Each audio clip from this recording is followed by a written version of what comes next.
So, welcome everybody. Day 2 of the pilot season, and we're gonna go over components and interfaces today. Usual thing, I like interaction with the chat. It's the main reason why I do streams, and I don't just charge for a bunch of videos or comfortably talk stuff out on YouTube. So, whenever you have things to ask, whenever I'm going too fast, too slow, or apparently off some wrong tangent, just let me know. Let me know in chat. I'll check it every few minutes.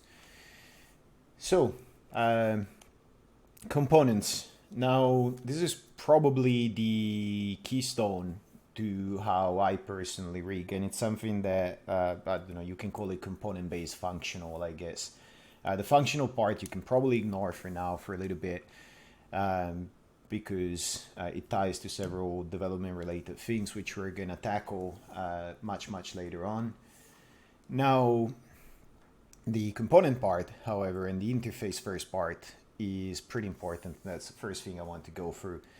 Now, I did go over it on day 1 yesterday a little bit, and like what will be the encapsulation part. I furthered this in just a little bit in terms of model. I'll go along with it as we go, and the model will be finished by the time we actually need to rig it proper.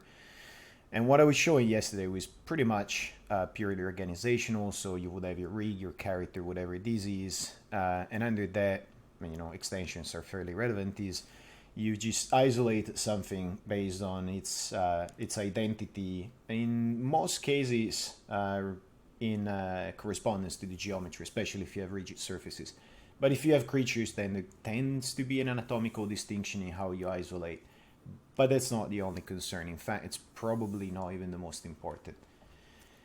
Now, usual loop through first principles. If you've done any programming, I'm sure you've heard about object-oriented programming, which some people hate, some people love.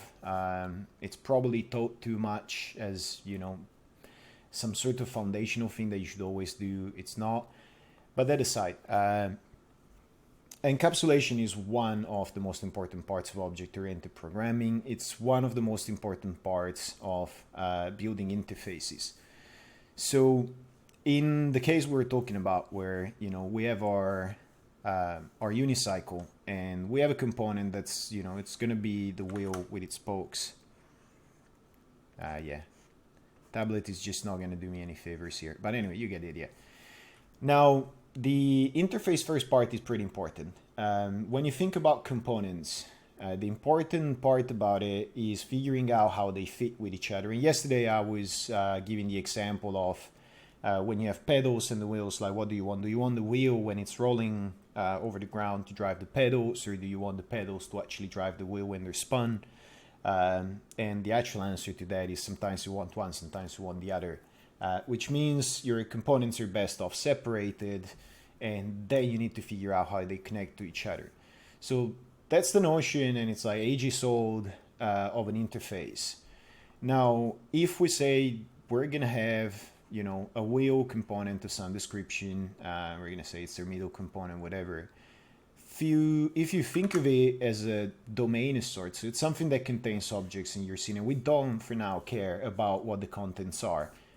It might be a bunch of groups, it might be a bunch of transforms, it might be constraints or expressions or whatever, it doesn't matter. Now, how that thing connects to other components in one direction or the other is actually pretty important. So let's say we have another component, and that's going to be the pedals. And this is all stuff that usually has a one-to-one correspondence in the graph, but if you have callbacks and implementations for those, and you actually change the graph dynamically, it can get a little bit fuzzy. It's whatever you do is only true for a short amount of time, possibly. Anyway, so we have the wheel, we have the pedals. Now, when you look at components connected to each other, so the way one affects the other, normally it's practically always possible to actually find that there is an input and an output to each component. So, and remember that interfaces are pretty much entirely a matter of agreement. It's a contract between you and the users, or you and the author. So if you have authors that implement the rig, and you have users which are the animators that consume the rig, interfaces are largely a contract, and it's the same in programming. When you look at private, public, and friend classes and stuff like that in C++, or when you look at mangling members of a class in Python and so on. So we're gonna say that these are the edges of the component. This is an early edge and that is a late edge. When we'll do functions and domains and stuff like that, this might be a little bit clearer. For now, just take my word for it, if you will, or go and look up domain edges. Now, for those, we're gonna say that we actually have input and output. So let me get something that's actually legible. So we're gonna say that for these, we're gonna reserve a part of this surface, and there's things like contact patches and so on, and it doesn't matter what graph goes on inside a component.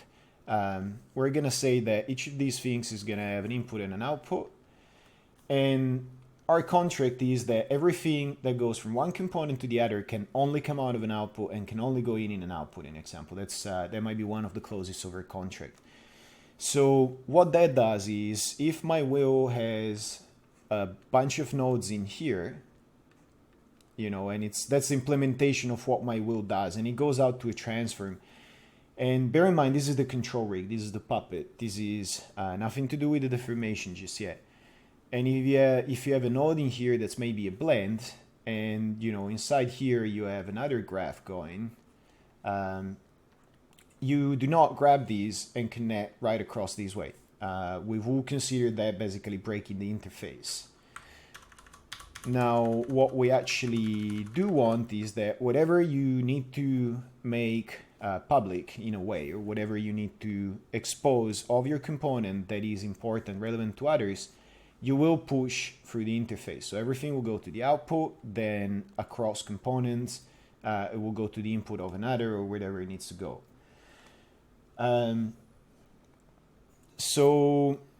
And that is pretty much all we need to do. Now, this is still at the contract level. We don't really care how you implement it just yet. We're gonna use simple groups and attributes. My experience is that you don't need much more than that. The API might need to do a fair chunk of work, but as far as representing them in the scene, you don't really need much. Now, here's another thing, and I've been saying this for a while, so hopefully we'll do a little bit less blackboarding than yesterday and a little bit more applied, but this is the stuff that I actually want to get across.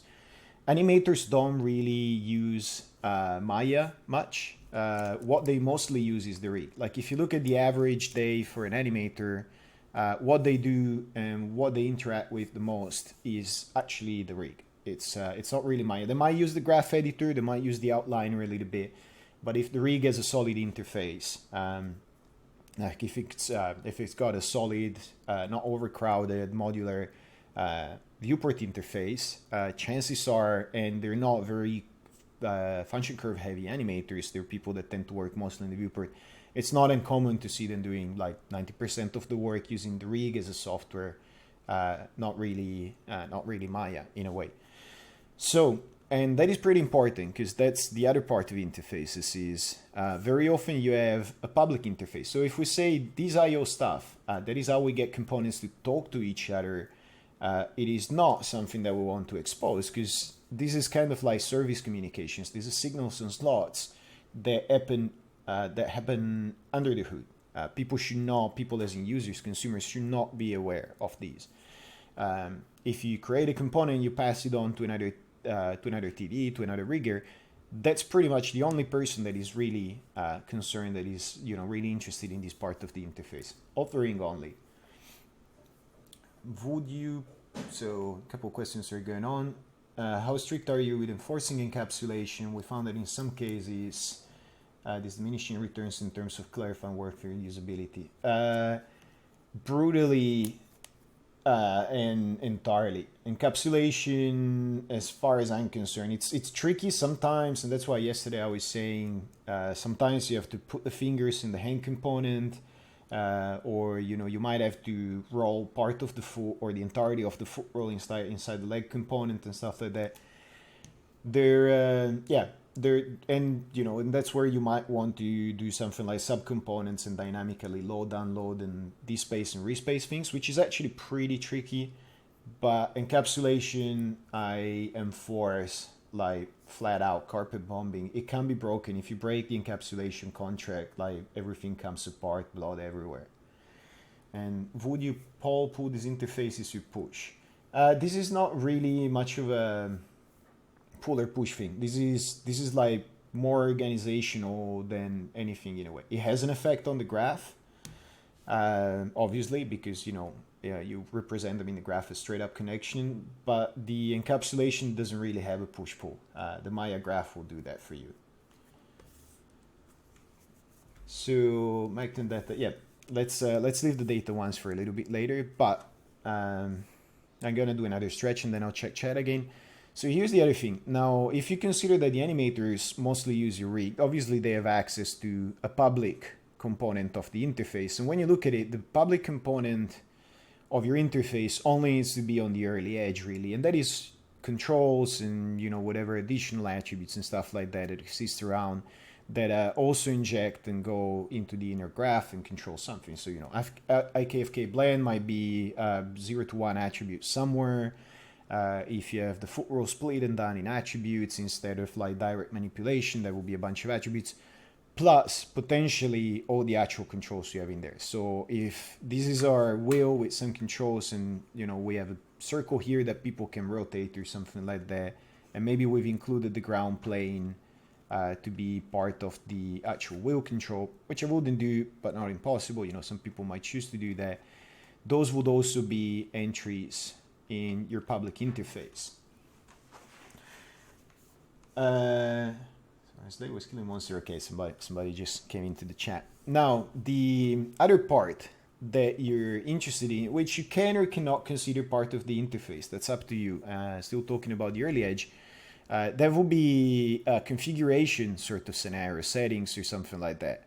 And with that, I mean that there are several things in here that might need tweaking. A component usually will need to have some versatility so that you can configure it and use it in multiple cases. And that might be a full-blown guide, or you might just have a few attributes that people can change. But basically what it boils down to is this is stuff that you want to be configurable. This is parameters that you want to be able to change, possibly even change in an animated fashion. Maybe tools will actually drive those parameters, but you don't want users to actually see. And that will be what commonly passes for a softly private interface. So let's say that there's some space switching in your component and you do not want the users to see it. The tools manage it entirely, so it should never be presented because otherwise people can mess with it and it can do damage. Then that is basically where you will toss the interface for that. So if there are controls and only the tools, there's some tools here that will affect that thing, that is the only stuff. Great icon for the tools. That is the only stuff that can basically access this chain of injection and then produce an effect on the inside of your rig. This is pretty much the entirety of the early edge. I've never found much need for more than that. Now, there's another part that is interesting, is like once you go out to geometry in some way, and I'm running out of easily pickable colors here, but it doesn't matter that much. Once you go out to geometry of sorts, so we have our unicycle here, this is amazing. And we need to go out and deform this thing instead of like a rigid transform, or even just for a rigid transform. Now, I don't recommend conflating that kind of stuff with the output interface. I will recommend leaving the input and output part of the interfaces to be pretty tight and left only to have components interact with each other. Because very often when you do the APIs or the tools for these things, you need to query the entirety of those parts of the interface, especially if you're doing components that have some dynamicism, cycle breaking, and how they link to each other. It gets pretty tricky if you pollute the content, the variety and qualities that are in there. Now, you can choose to have a pretty flat out part of this that, you just call deformation. And that is basically, it might be a hierarchy inside your component. And that's probably what we can do for starters. Again, you don't need to do everything bit by bit as I say them. I'm going to offer a few examples, but feel free to like change how you sort your interface and what you put in and what you consider. Like you might have 5 items in the early edge because you like to publish things more granularly. Anyway, we might have a hierarchy or something like that, and that is basically going to be our deformer output. So we do say that, and maybe we put rules in there like only joints can be in here. And again, remember that we're not talking about encapsulation. Doesn't mean that all of these needs to go somewhere specifically in the graph. It mostly means that you want enough rules that you can always find the right items, either for an API or for you managing the scene. That is largely what encapsulation is down to. It has some effects that need to be enforced strongly, such as not allowing people to see something that is a softly private or a fully private interface. But it has some things like the deformers, which people in like the consumers will normally not meddle with, or you can hard lock the nodes, where you can just add something here like a hierarchy and say, look, the definition of my interface is that everything under that is good. And this is what, might have a skin cluster here, or, might have some cluster node or whatever else you want to put, and that will actually affect the geometry. So it depends on, proceduralism comes into play in terms of like procedural deformations, procedural geometry. Like this problem can become increasingly harder, and as you layer it up, you actually need more and more tools that manage these. And I don't know how far we'll get into that because it can be a lot of hours of work, so it might not be super efficient to do it on stream. And it's much later on anyway. But the idea of having the interface as the single most important thing in your component, you can actually do it with just a bunch of items in the hierarchy. That's your contract for, as you practice, you only have the contract with yourself, and then you formalize it in various ways. So let's actually do that in Maya for a little bit. And the examples are going to be trivially stupid, but that's probably one of the things I like the most, that you don't really need much to offer a proper interface.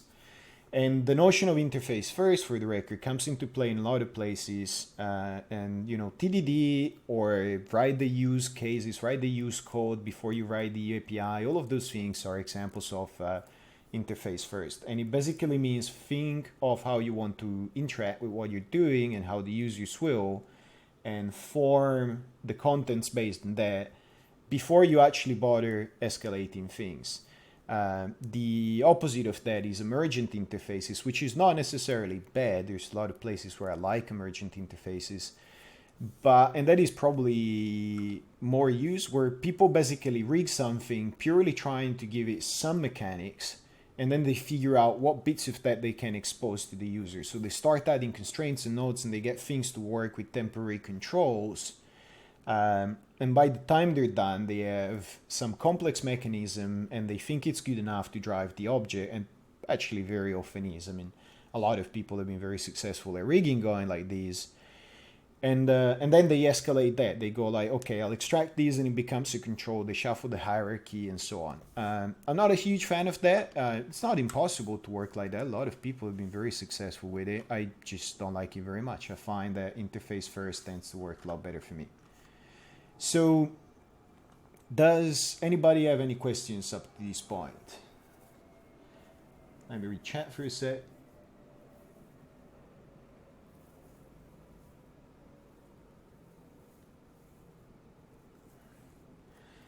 So there's a question which is, IK chain component is nicely parameterized, used in finger component, that's used in hand, that's used in body. So while working on character to tweak parameter on IK chain that is in the index finger, character, body, hand, finger, IK chain, would you expect to expose its parameters all the way in the body's interface? So this is actually a pretty interesting question. Now, the granularity of your components matters a lot. In my case, I wouldn't go with the IK chain being a component in example. I will probably stop at the finger, and I'm also not rigid with what are actual components. So it's not like a finger is a component once, therefore it always is, or a foot is, and therefore it always is. Very often I personally merge components into each other whenever some of the interactions between between them become too tricky to manage across components, or I will liberally split things if the component is friendly enough with that split as needed to manage things across components, if that makes sense. And parameterization, like that's actually a pretty good example. So yeah, we're not like doing hours of blackboarding, so let's do a little bit more of that. Okay, so in the example of an IK chain, to me, the IK chain with some behavioral, elements to it, it will not be a component on its own, because the IK chain alone, if you have something like that, and maybe it's actually quite complex. Maybe you have a bunch of parameters. Maybe you have rest angles. Maybe you have stiffness parameters for how it behaves and all of that. Now, and obviously you have a handle of some type, and you have a root of some type. Now, to me, something like that, like it's possibly a candidate for a technical only component if you want, because it certainly has some inputs. You would have, let's say, the matrix for the actual root of that, and you will definitely have, the rest matrix for the effector of that chain. You could have parameters as in attributes of some types for the rest angles, and there's going to be multiple. You might have parameters for the stiffness for both points. So you can see an emergent interface from something like this, but all of it, to me, configures the behavior of these. And the interesting bit in many ways in something like this, or rather what you produce from this type of subcomponent, when you really look at it, will be the transforms for these parts. So, which might get used to drive other things, or they might get used to drive joints or to drive rigid transforms somewhere. So you do have a good chunk of something like this part of the output, the deformation part of it. You will definitely have, a good chunk of a configuration style thing. Now I've swapped around the colors, but I'm sure you get what I mean. This is pretty much all configuration. But at this point, I still don't know what the public interface for something like this is until somewhere I connect the control to it. And I'm swapping the colors here, but hopefully this is not going to be too confusing. So you would have a control for the end effector that goes in there and maybe drives it. There might be multiple ports, and you might have an input of sorts actually for the root, because it comes from the hand. So there's a hand component that finishes here that has a matrix going out, and that's the output of the hand. The root for this thing, for my finger component, is going to need to have an input, and that is how you connect it to another component. That's going to be a matrix that's going to inform where this thing starts, maybe. So to me, this is very much a technical component, but it doesn't have the public part of the interface. And if you can reuse something like this, because it's, it's a flexible, we will actually do something like that. There's quite a few IK chain types that you can do without iterative solvers, and you can do pretty fast and conflate with other things like the FK. Like the classic leg can do it with a finger very well, but the classic leg is V chain. So you just have two bones like that, which is law of cosine. It's pretty easy to solve. And then you have the classic free bone chain. If you have IK on the hands, that's on the fingers, that's actually pretty common, which you can solve with some additional parameters still non-iteratively and have some interesting features in. So for me, this is something where you go, I will probably have a monolithic node that can be, sorry, one sec. I will probably actually have one monolithic node in the long run that does all of these, that has a few parameters and gets plopped into the graph here, and it's pretty configurable. In fact, that's what I will do. I will say all the time that all the cases that I've encountered so far. So thanks for the question. Hopefully the explanation makes sense up to this point. Again, this is how I've worked through a lot of problems. It doesn't necessarily mean that it's right or that it's the only way to do it. Common sense, which is all about common, apply, do what works for you.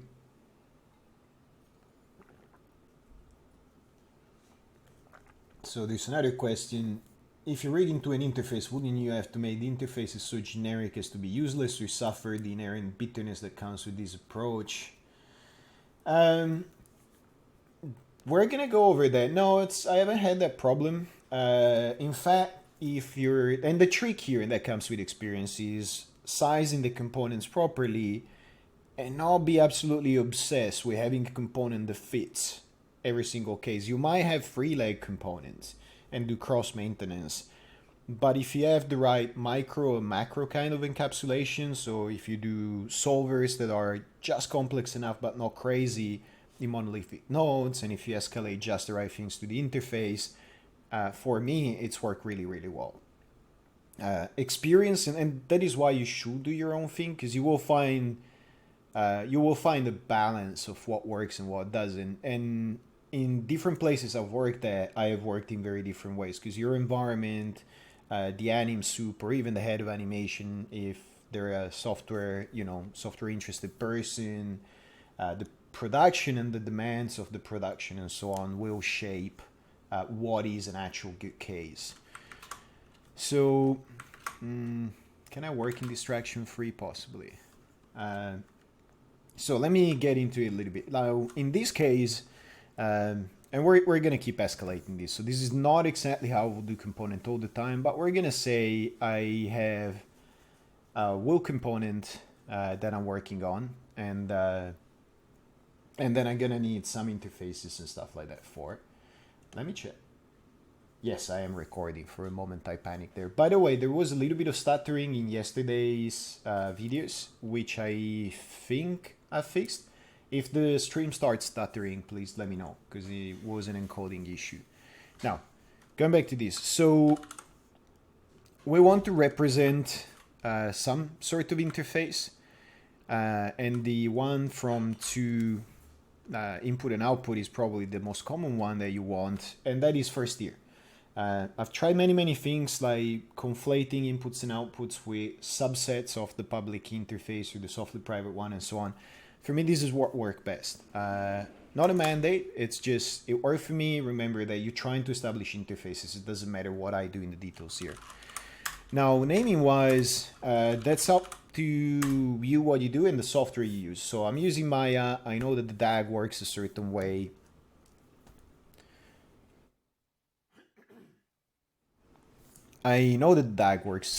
So the name of this object is actually unicycle pipe will component input.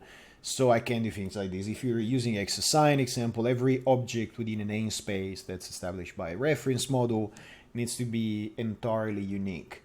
If you're in Houdini, you have slightly different rules again, depending on the graph. So the details of naming these things, that's up to you. But one important thing, you could say this breaks naming convention because it doesn't contain the name of the component. Remember what I was saying, that the validity of tokenizing and things like that, and how legible your naming convention is in C, or how useful, is largely tied to context. So an example, a cool code is just input and output all the time and look at their parent programmatically and know what component they're in. If this topology is a contract, it's a hard contract. If I say input and output are always going to be bang on right under the root of my component, name them whatever you want. You could even name them I and O, and that will probably not be a terrible idea for the sake of reading things, depending on how you populate them. So enough done for that. Now for the public interface, the softly private one and stuff like that, you can choose to do several things. You could do something very C++ like and go and do public and private and friends only, or whatever you want to do, and then get them in there and say, okay, this is my next interrupt, and it's similarly named, so I know that it's part of this component because I can always look at the parent, and then I'm gonna put all my controls in here and all the other DAG nodes that I can toss in there that I don't want people to see. I'm gonna put them in private, and things that are only internal value, I'm gonna do something like that. I don't like this But there's nothing wrong with it. If you go very, very C++ class style, these might even work for you. I tend to find it only works if you have long lists of flat attributes. But when you start having hierarchies that need to have some conflation between what are the internals of your component and what are the actual items in the hierarchy that people might want to control, you need to you need to allow for some mingling of those two, and you need different interfaces for that. So what I normally do is I simply have, and I could have just renamed something, but whatever. What I normally do is I'll simply have something that's called control, and there might be other things in here that are called guide, and you might have other things again that are the form. And this is, you know, the simplest way you can probably find to represent, okay, I have a configuration only thing, and I'm always going to call it a guide, and it might contain, you know, all kind of stuff. It might contain a bunch of nulls that I can move around and configure this chain with. It might contain, you know, a long list of attributes under some specifically named node that actually configures the base angle for these, and the settings one is taken over by other components when I chain things. And by the way, there was probably half a question before that I didn't quite answer. What do I do when I need to transmit things such as, and that was actually a pretty good question. What do I do if I have something like the finger is part in some way or needs to be affected by the hand, and that needs to be affected by the arm? And this is not uncommon at all. There's some attribute on the finger like IK of K, or, you know, turn fingers IK, and there's several fingers, unless you are working on a character that has had several accidents, maybe a distracted carpenter character, but otherwise you would have that parameter repeated, and very often animators want to have that as, or an offset of that on the hand, you know, and they'll call it IK fingers.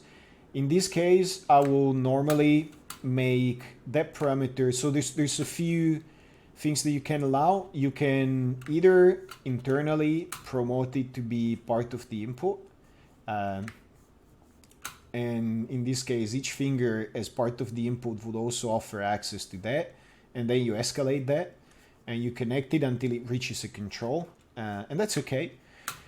But the other thing you can do is actually have that in the innards somewhere, driving what you want it to drive, and allow connections exceptionally, as in the only ones you're going to allow, from this very edge, wherever you publish your softly private stuff or your fully private stuff, without going into the guts, into the, you know, inner parts of your component, you could allow for this kind of connection. Again, this is a contract. The whole idea of interfaces is you establish and respect the contract with various levels of use. So it's up to you. I normally do allow that, and I like it exactly because transmitting an attribute either throughout a chain when you have multiple subchains connected to each other, or even worse, down a tree like in here, is such a common thing, and animators so very often want shared attributes that have an effect on the whole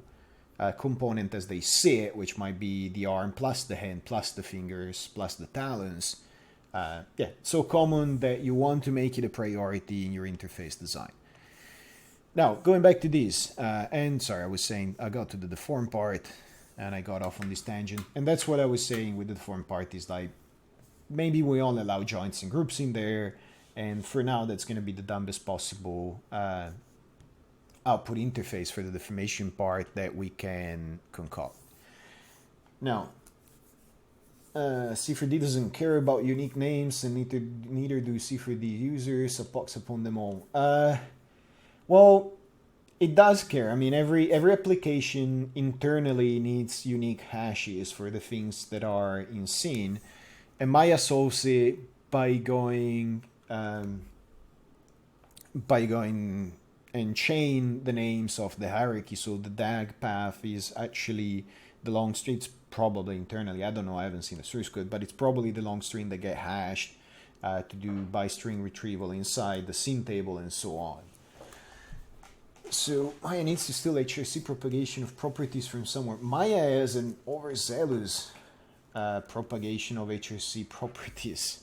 And if you come from XSI where you can hide, well, this is all useless stuff. If you come from XSI where you can hide these and then unhide something like that, you know very well that Maya is entirely too zealous. Unless you mean custom attributes that get added later, in which case, yeah, it can get a little bit tricky though. 2017 has some things they added. I need to confirm what's in final release and what's in updates and stuff like that. But there's some stuff they added that I don't mind actually. So going back to our component. Now we have an input, we have an output, we have a control, which is where we're going to stash all of the controls for that wheel. We have what is possibly going to be a guide, or you could call it private or whatever you want, and we have a deform. Now this is pretty much it's as simple as you need it to define the interface. It's actually almost as complex as you need it to do 90% of the work. So what's next? Now this is where we start adding things to it, and you could need to decide a bunch of things. You need to talk to your animators depending on what they want. We're going to do something very artificial for the time being, and we'll refine it later. Let's say that we want the circle to control the wheel, which I think is a terrible idea, but whatever. And does he have axis here? No. Sorry, there's some primitives where they finally add the custom axis, which is something I'm grateful for, and some they haven't. Control. So let's start by adding the stupidest possible control you can get. I need to set myself up with some shortcuts because this is painful to watch, and I'm sorry for you guys. Anyway, and let's say that we are careless and horrible people and we don't care about colors or shapes of icons or things like that yet. I will consider something like this. I see people using circles as controls. I think it's one of the 5 worst ideas in rigging. Using controls that have a shape that you can't see if you're bang on, flat shapes that you can't see if you're bang on in front of it, shapes that confuse with each other when they're concentric, shapes that have no depth, and shapes that don't even tell you what side I'm facing. There's no indication of what forward or up or down or XYZ is. Terrible ideas. Now, with that out of the way, so we move it out a little bit, and we leave the center behind, and we're gonna say, okay, this is how people are gonna control the wheel. For now, this is gonna be the entirety of my public interface. And cool. Now, as we were saying before, so we could go wheel and component. So that's gonna be wheel main control, whatever you want to call it. You might want to give it a buffer so that it's zeroed out. We're working off the center of the word, so when you create the group, it's just going to be in the right place, I suspect. And now this is the thing. Now this is rotate at 90 degrees, and I will say for a control, unless the animators have very specific requests for them to have default values, not a super great ideas. So get yourself a script or something that will create you the buffer at the same transform of the object you're buffering and zero the control out, or be patient and do it by hand, or always buffer things and then fix them later or whatever. Actually, that would be minus 90, but same thing. So that's the use of a buffer, and let's name it as such. Now, a couple different things you can do. You could choose to replace control with SRT buffer, or just extend the full name of what you're buffering. I prefer the latter. I prefer to just extend because it makes hierarchical checks a lot easier. Like if this is the child of something and that something has a name that starts with these, I know this hierarchy self is how it was intended. Up to you. There's no right or wrong way to do it. Now, outliner color, this information, man, it's been a while. Cool, enable overrides.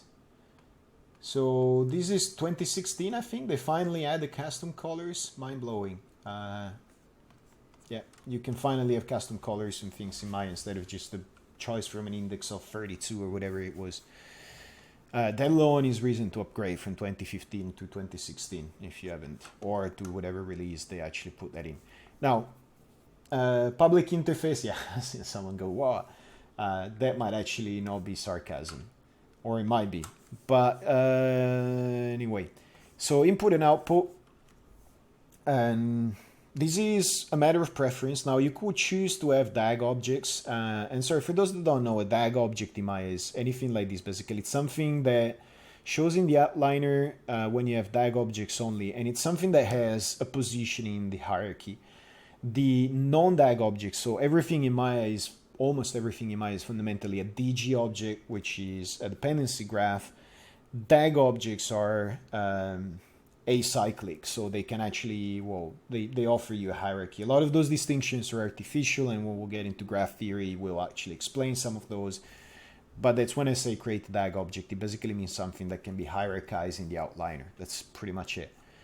So you could choose to have transforms in here. So if you, yeah, DAG is for directed acyclic graph.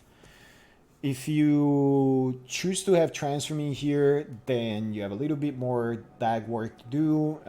If you choose to have matrix attributes only in there, you have less work to do, but you might limit yourself in terms of what you can do. So that's up to you. Normally I do flat attributes only, but for the sake of examples, right now we're gonna do something that can be done in vanilla Maya. So that's one of the other things I like to do every season. It's always escalate from vanilla to custom work so that people that are not as technical can still follow for, you know, as long as they wish, until they fear their hands will get too dirty and then they'll decide to drop out. Now, let's say that if you had an IK, FK kind of rig, normally you're interested in a word position of sorts, possibly in the characters word as well as the actual scene word. We would only consider one for the simpler cases, and you will be interested in something that has some locality, which might be the shoulder.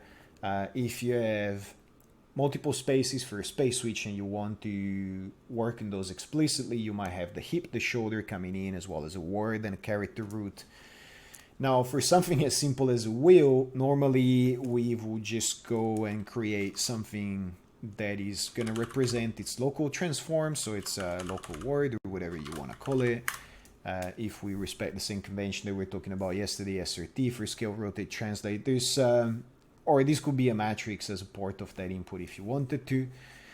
Now, the next thing that we need to do is basically make this component something that can interface with other components. So we want to make sure that this buffer, which moves the control, which will then move the wheel, is actually connected to your input. And this is so trivially simple. I hope it's not boring the hell out of people, but it's the kind of idea of escalating the interface and things like that that is pretty important. So now we're saying part of the contract, none of the stuff that I've just gone through is actually gonna have any transforms, any offsets on them.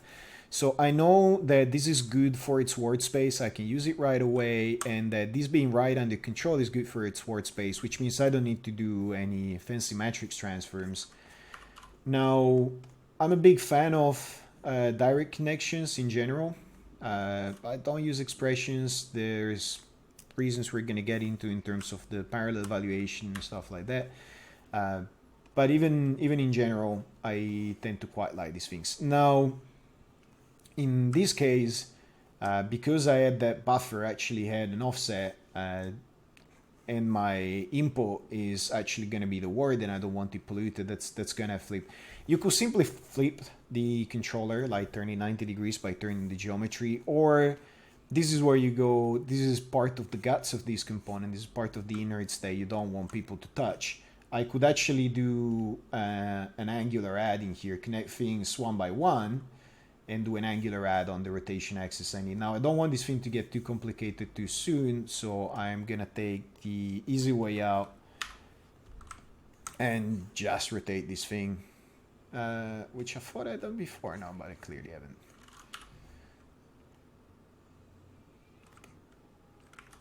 Now, oh yeah, I was moving it around. So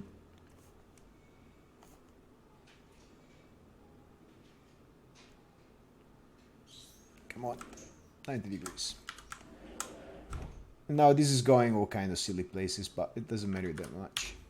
Ah, come on, I can do this. Sorry, this must be painful to watch. Okay, we're back in track. If you want to be neat about it, place that controller somewhere where it makes sense. So okay, getting back into it. Modeling toolkit getting in the way. Thank you. Okay, better. So getting back into it now, we have finally had the first connection. So if something was to move these, like say we have a word space control for these things, then the rest will move with it. Now that's the first part of your interface component to component. This is the first part of your public interface. If you have settings for that, you can use them. Now another component that is pretty common is, some people call it word, some people call it the master component, some people call it the God node.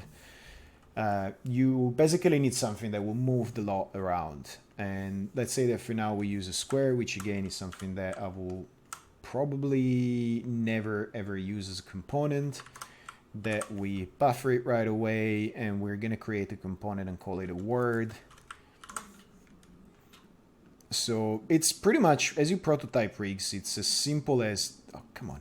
It's as simple as these to actually establish interfaces. Now, obviously, this is a trivially simple rig, so it's not going to present much of a challenge. But you don't need a lot more to actually establish differences between public and private interfaces and so on. So in this case, what was I saying? Normally I call them God nodes. For a long time they've been that, so I'm gonna call it that because otherwise I'm always gonna name it wrong. You can call it whatever you want, obviously, and then go to the control. And normally there will be a hierarchy of several of these. For now, let's work with just one. And these might be. Now, for controls, I often like to repeat the component name, and there's a number of reasons for that. I'm not going to go into every single one of those because I would like to get at least a couple of components done for this stream. So, got the name, and let's say that we call that the master control for whatever reason. Okay, that's not helpful, Maya. So, master control. Now we consider that the buffer. This is our component straight away. Now we say that these things, because we said it's a control, it's going to be that kind of interface. And now we also want to add an output. Now here's one thing, your interface doesn't need to be more rich than is actually required of the component. So in this case, the God node, unless you have some word space thing, which we're not going to put in just yet. Yeah, so, okay, something in chat made me lose my train of thought for a second. No religious or atheist jokes too much. Now, the God node, because we don't, for now at least, we don't have an input for it. We don't have some master word space that comes from the shop, maybe, driving things. It doesn't really need an input. It's always going to be the one pretty much setting the word for that object. So, but it does need an output because it's the one that actually is going to establish this thing for everything else. And normally people will put these somewhere on the ground, and let's say, it's going to be somewhere there, and give it, oh man, yep, that's the multi-shape thingy. Anyway, so make NURB square, what is reasonable? Yeah, let's say that's, large enough to control this thing, or maybe we want to get fancy and make it wheel shape. If that qualifies as fancy, I'm not sure it does. And give it a color. Oh, this RGB thing is so good. It's so the future. And I'm not gonna talk about colors and shapes for the icons, though there are some interesting first principles coming from UI design that do apply to those things. Now, the output is something that should always only receive from the guts of that component. So we're gonna grab this and put it in here. Again, up to you if you decide to use transforms or attributes or something like that. But this could be as simple as going, okay, this is the master SRT. So let's say we have a hierarchy of 5 or 6 of these controls. So you can call them, you know, master, center of gravity, barycentrum, whatever, you know, displacement they have and whatever they represent. And this could be, in fact, it probably should be a flat hierarchy of the word transforms of all of those. Now, what happens is, again, I know that at this level, I am probably going to be good with word space. Actually, I might have made a mistake before. Yeah, I did. So, no, I didn't. So the input of this goes into the word space of the buffer, which is correct.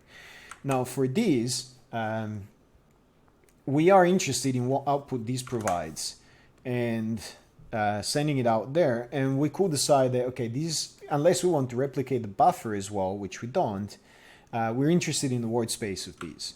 So this is where, in theory, like if this was season 1 and there was more time to go through things, all right, thank you, Maya.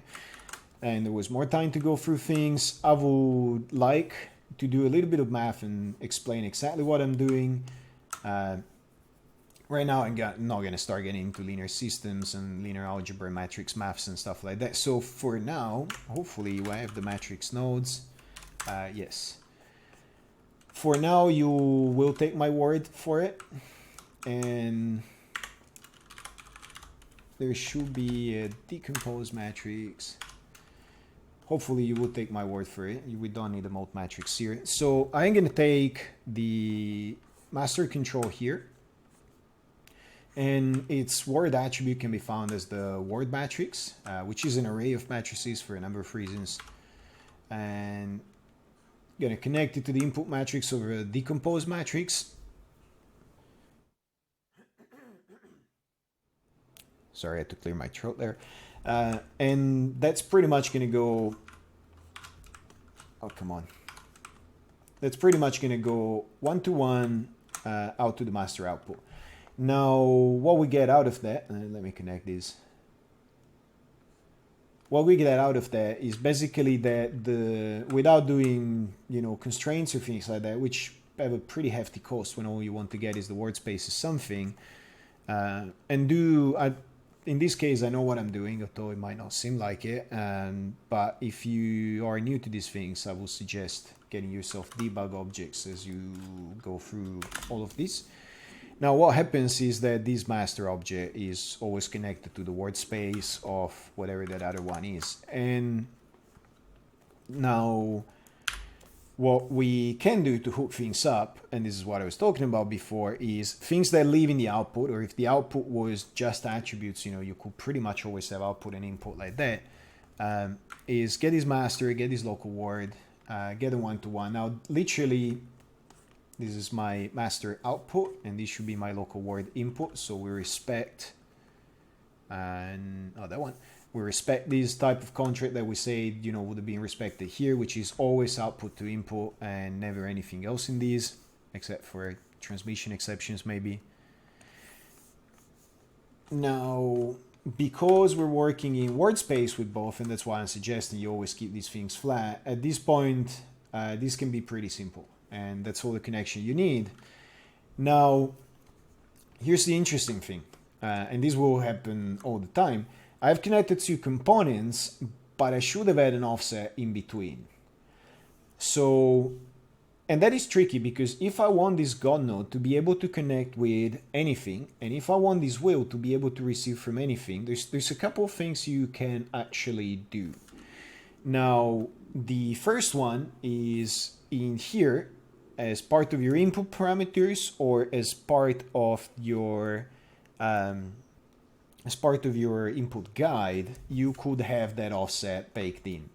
And so you can configure that component. You hook it up, and then there's some sort of offset that is actually affecting the guts that pushes that back in. And let me give you an example for that. Like right now we have a direct connection in here. I could have chosen to have in the guide parameter maybe have another group and call it offset. And this is always super hidden, possibly give it a better name. Like this is just for the sake of brevity. And that offset I might choose to, I think I have to use add colors, no add vectors by default. Color add. Add two colors. I don't use my default nodes that much. Multiply, divide. What was the other one? See, this is one of the things I detest in the default nodes. Plus minus average, is it? Plus minus, yeah. So, sorry for that. Now, one of the things you could do in this case is, this is going to be an array, take one. Okay, and take the translate, and I probably wouldn't do something like this, but, and add it to the translate of the buffer. Well, possibly get the right one. So what happens is that now you have a configuration thing, and that offset you can basically set dynamically. So a couple questions, let me pick that up. Decompose matrix, is it standard? Yes, it's standard in old Mayas. I think before 2016, it's a plugin that you have to load, which is called matrix nodes, I think. What happened in 2016 and on is they just made it auto load by default. It was added in 2013 or 2014, I don't remember. A couple people leaving early, that's cool. And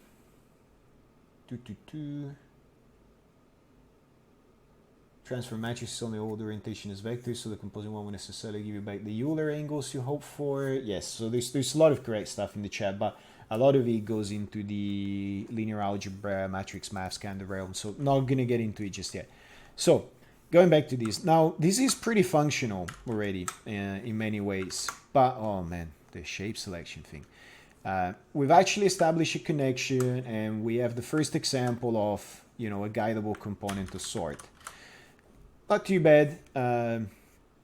Probably gonna be fine. But if you add guides a little bit too early, what I find happens is that it becomes very hard to manage things a little bit too early.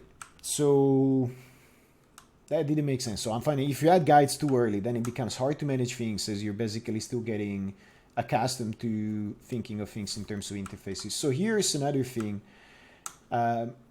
which is tricky, but probably easier to manage in many ways.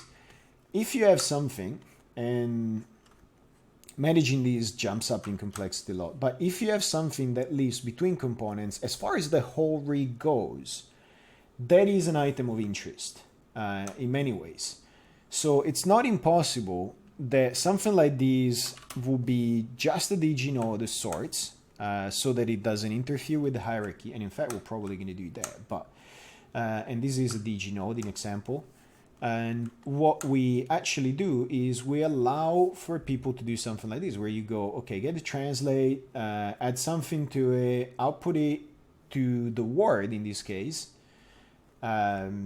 Sorry, like to the local word input that I have on the other component.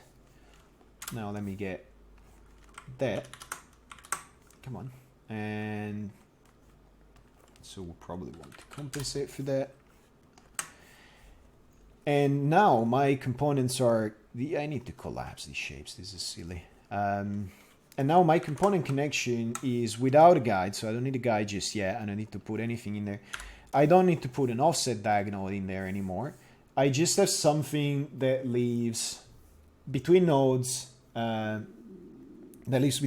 is not managed by any component, and it just establishes how nodes connect to each other. I would recommend doing this early. This is what in a lot of places, I have always called it that. This is very close to what is considered an underword in terms of graphs. It's a graph between domains that represents graphs of a certain type. It can get a little bit tricky to manage, but once we start using containers and namespaces and stuff like that, you start having the right intersections between sets that allow you to deal with these things very, very easily. Now, does it all make sense up to here? So I'm gonna assume it does and go on for another couple minutes while I keep an eye on the chat. Any question? This is probably like we're the 1 hour mark and gonna go on rambling for another 50 minutes in this. I will probably do things like the modeling and the actual control modeling and stuff like that off stream. I don't want to waste the stream time, but we're gonna move along with this. Now, there are people that are saying pretty cool stuff, man, in chat, despite the fact that they've seen me doing this thing for quite a while now. Thank you. Now, I despise these so much, the multiple curves. And so this is the input and output covered. You could choose to have attributes, you could choose to have SRTs, that's fine. This is your underword that is basically sitting between the components, which is something that if we want to go back in and sketch it here, and I need to learn some shortcuts for this thing. I really do. If we want to go back and put it, like pencil it in here, what happened that we were saying we would have done before. Okay, I am not going to be retentive about the straightness of the lines. You guys will have to deal with it. We have just introduced something else into this recipe, which is, speaking of types, this is a component. This is a component. We half-heartedly promised something before, which was we're only going to have outputs going into inputs. Now, that contract, and that's, I was actually careful to phrase it.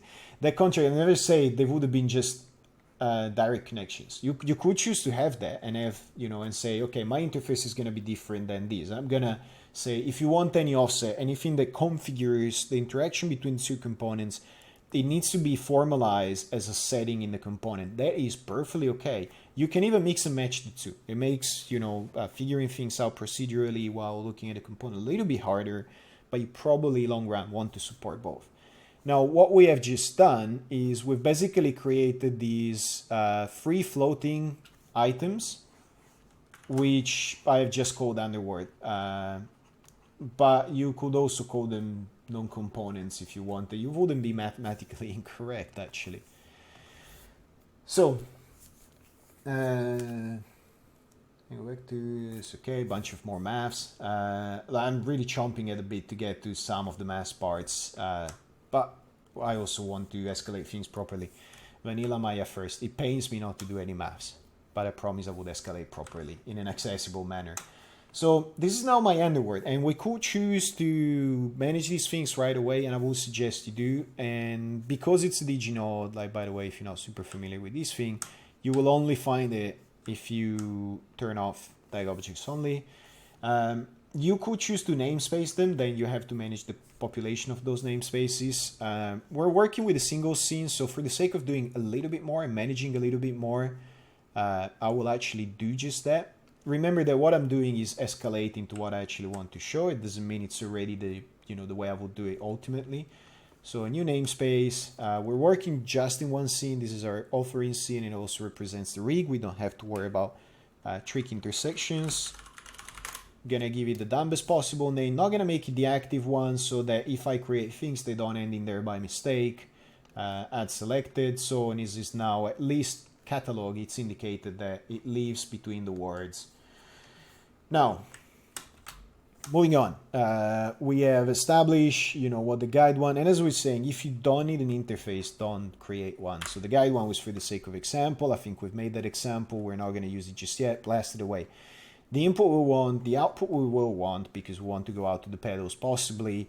The form we do want. So here's one thing. If you start using, deformation tends to have different needs than actual output between components. If you start using DAG objects in your inputs and outputs, you might at some point find yourself with joint going out here that you want to use to deform the wheel, and the actual transform of the wheel going out here because maybe you want to affect the pedals.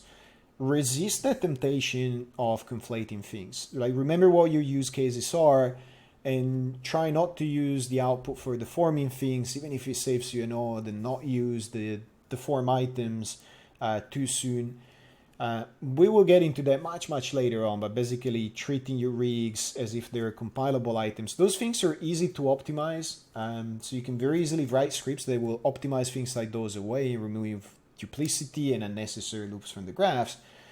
But the moment that you find that they actually needed to be different because of the differences that there are between connecting components for the puppet and connecting your component to a mesh, duplicating something that has been conflated is really hard. So start a little bit wider. Don't worry too much about performance. There's actually not that much of a cost to it. Now, that's build done. Let's get us another SRT. So this is actually going to represent the output of my wheel, and I'm probably not going to get to connect it, not going to get to the point where I connect it to another component, but we've done that input and output thing, so I don't feel pressured to do that just yet. And I'm going to say that that's actually going to be my wheel SRT. Now I'm intentionally naming things very simply and off spec in some ways here, because I want them to be simple, I want them to be readable. I don't want to deal, I know what this stuff is based on its hierarchy. I don't want to, and I'm going to promise that it's flat. I'm not going to have complex nesting, unless you really need it for some reason. I don't want to deal with like impossible to read names. I want something that gives me an at a glance kind of feel for what is going on. Now again, this is the main control, and what I want to output is its word position. So at this point, I should have this buffer connected that way, and let's actually collapse that. So this is inheriting purely for the, I don't have all my shortcuts, so some more clicking. This is inheriting purely on account of the actual hierarchy. I want to get the word space of these. It's local space, like if you look at the state here, it's going to be 0, and as the other component moves, oh, good lord. So as this component moves, if you look at the local space of this item, it's actually going to stay 0, which is what we want. Which means, again, we have to take the word transform. Again, all we need is this decompose matrix, which we'll actually have to name bad person for not naming it right away. Don't do that. So word matrix again. This is the part where you go, there's a lot of noodling. I don't really know what to say to keep you guys entertained as I'm doing this. Silence apparently is bad, so I'm just rambling along. Now, we have pretty much done what we wanted here. So as the... yeah, I will the first thing I'm going to do off stream is actually change these bloody icons. So what we've done here successfully now is getting the word of that wheel main control, which is good. I'm going to check with chat in a couple minutes again. Now, naming things. Now, this is a little bit trickier. Like once you have namespaces, you get some, and that is important, and I do use them. I'll explain why, at least for the shot level things. Now, you can name things pretty liberally here. If this was XSI, maybe not so much in this specific case, but I can have two outputs here. Because the reality of it is that its name, as I was saying before, is actually going to be got-node-m component pipe output. And this one is going to be unicycle swell-m component. Actually, I need to put this under the unicycle. But you get the idea. It's the expansion of the backpath into string. Now, I completely lost my train of thought. Okay, so the diginodes, however, they all share one gigantic pool of naming, or if you put them in a namespace, they share that, which means you will have a hell of a time trying to disentangle them.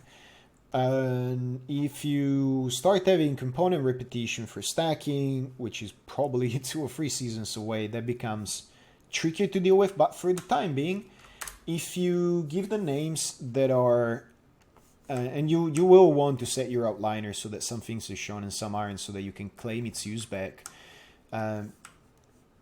Make sure you name it properly. Anyway, this is going to be in God-node master, and it goes out to master. So be somewhat verbose with these names, because you're going to run out of names pretty quick.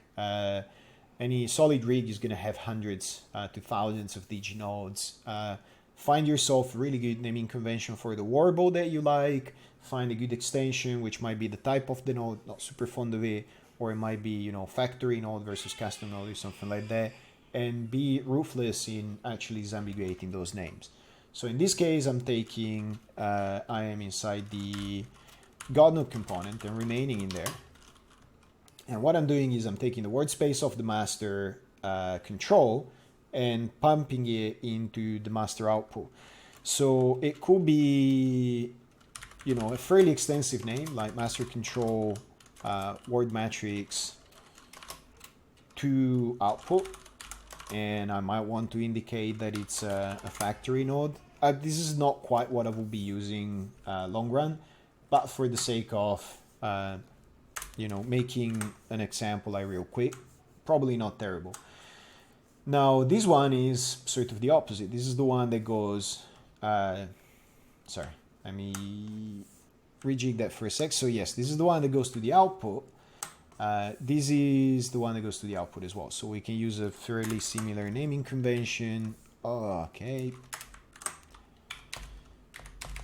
Okay, you can't arrow your way through those nodes, which is interesting. So, and that is actually in the will component. So it's going to be will m. It's the main control, word matrix to output, factory node. Yeah, that's good enough. Now, somebody's asking factory node. Yes, factory node.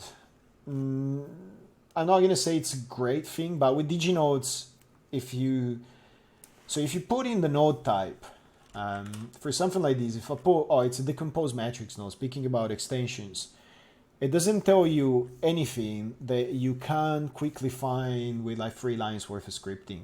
3 lines that you're going to get yourself an accessible function for very quickly. So what is the next most interesting thing that pertains the instancing of a node in the graph for DigiNodes, which you know you're only going to use for the guts of your actual components, for the innards of the components. If something is a factory node and you need to check its type in the API, you can do hasfn, and then as an argument you can give it mfn.k diagonal, k transform, k container and stuff like that. So there's constants for every factory node in Maya. However, if it's a custom node, it gets a lot trickier. There isn't a constant for it. You need to use a string. So it's actually sort of useful to know without having to actually do try excepts or silly things like that, or having to try both until you, or many things until you get a response, whether something is a factory node or a custom node. So something that I have done in the past only while prototyping is ending things with fn or fnd and cn or cnd, and take the end of the string and you'll know if it's factory or not. Then eventually I've replaced every single Maya node with custom ones, so there was no f nodes left. So, okay, there's a question that doesn't seem to be quite for me, so that's okay. Now, okay, we got a couple minutes to go, but I think this is, you know, I mean, this is not a mind-blowing rig. And let's say that we are moving these to the rigging stage.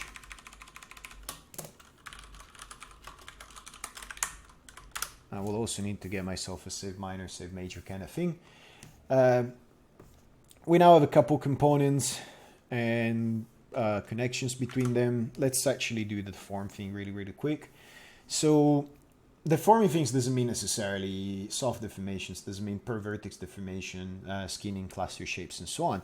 You could very well just want rigid transforms, which is what we're going to do here. Now, I was saying you don't necessarily like establish as many conventions as you can and respect them, so that the stuff that is in scene without having to add a lot of metadata, or in case of recovery, gives you good information on what you want to do. So some things I do is I split by types.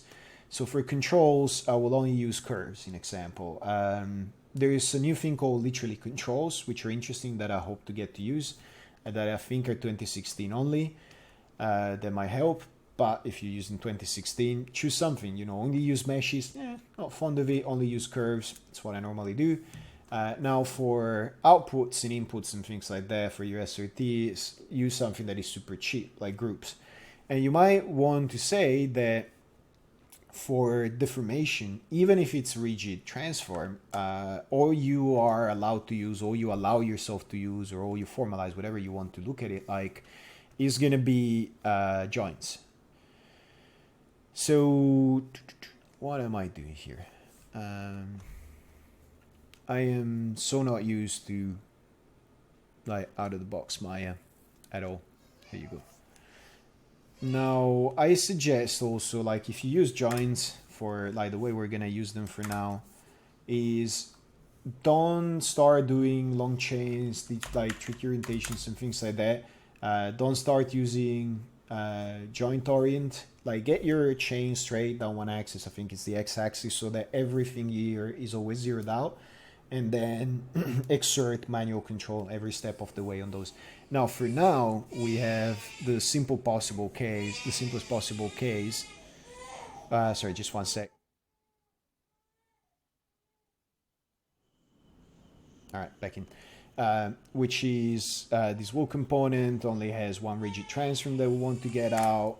In this case, I do suggest that you keep pushing through the naming convention, and you go will m dot will. This is still an SRT, so all I want to express is a transform, and this is where I was saying there is no point in me calling these joint. There is a point in me calling it SRT if I'm saying, look, with these I actually want to express that this is, I'm only interested in a transform for these. Yeah, angry baby's angry. It's feeding time. So I hope that's not too loud for you guys, but it's a live stream. This stuff happens. And if I wanted to use it for deformations, in example, I could choose to call it influence or something like that. So that's why I was saying name the types based on your types, based on the type of usage, as long as you have enough conventions, and not by the type of the Maya primitive. Because honestly, calling it joint, which a lot of people do, and they even uppercase it. I've seen gigantic JNT1, JNT2, JNT3, and that's why there's an icon here that's joint. It's something, there's a type in here that's joint. There's an API that will tell me like 5 different ways that it's a joint. I don't need to know it's a joint from the name, but I need to know that I intend to use it just as a transfer. Now, with that rant done, now this is an output, and you can choose to do a couple of things here. You could, I'm not going to do that personally, but it's perfectly valid. When you get to the output part of your components, you could say that in example, it is valid to have layered edges. So if I have an output, and there's also the form output, you could say, okay, look, the form, it's going to take several things from inside the graph that may come from the other parts of the interface. Now, if something goes to the output, and that is also driving the deformations, I want to do these instead of these. But I also want to allow, fishing from the actual innards of the component itself.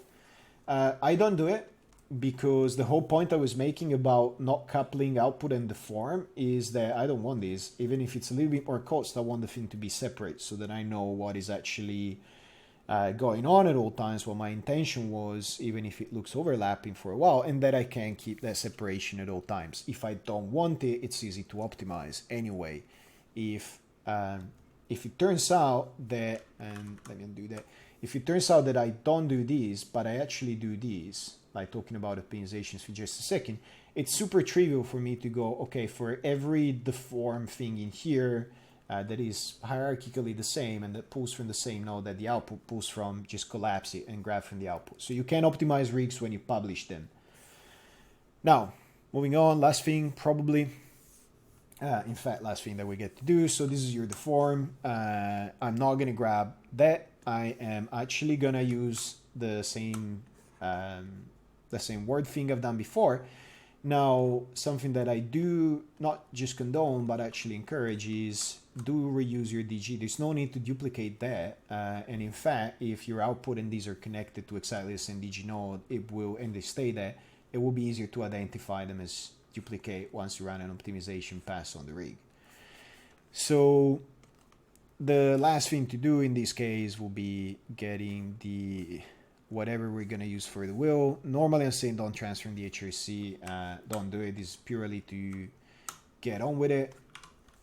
So my promise is that it's still in word space, and this is actually center word in word space, so I should be able to do something like that. And that means that, you know, you have your first pass at your deforming really glorious. There might be, like, depending on how the rotations were set, you might have inversions. We'll look at that. We will look at negating things. Now, 5 minutes over, but there's the questions buffer. So I'm done with this for now. I'm not gonna, let me save it. I'm not gonna elaborate more on, I'm not gonna add more to what I've already elaborated on. But if you guys have any questions on what we've seen so far, then go ahead. Questions time. So there are a couple. That's where all done things. Okay, there was a question like what would probably people name things like joint suffixes. I think somebody was responding to me. It's like because that's the way we've always done things. Yeah, I know. There's a lot of stuff out there that I'm sure it made sense in somebody's head 15, 20 years ago, and it's just like it put roots in the ground in rigging, and you find it everywhere.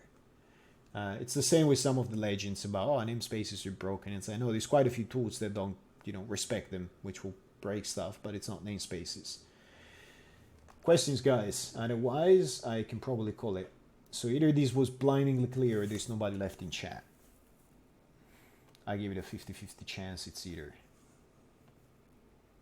No, actually there's a few people in chat. So I assume that this was incredibly clear and I can just kill the stream.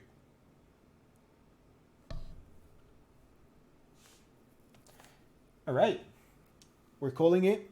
I'm giving it a minute. I'm following slowly. Yeah, you don't need to follow fast. You can follow whatever's been. I found blinding a clear. Cool.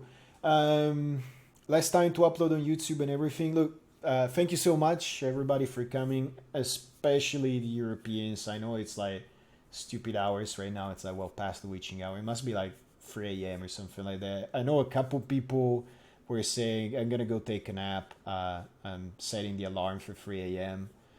So, yeah, you particularly have my thanks for that level of dedication. All right, I'm going to close it here and call this thing and put it on YouTube. And stream on fine, no issues. Brilliant. Yeah, 5:22 a.m. Cool. Thanks, guys. And I will post new dates, hopefully one day during the week if I can. That might be a very short stream, but I'll try and do it. Otherwise, we'll do it again next weekend. Thank you, guys. And have a good night.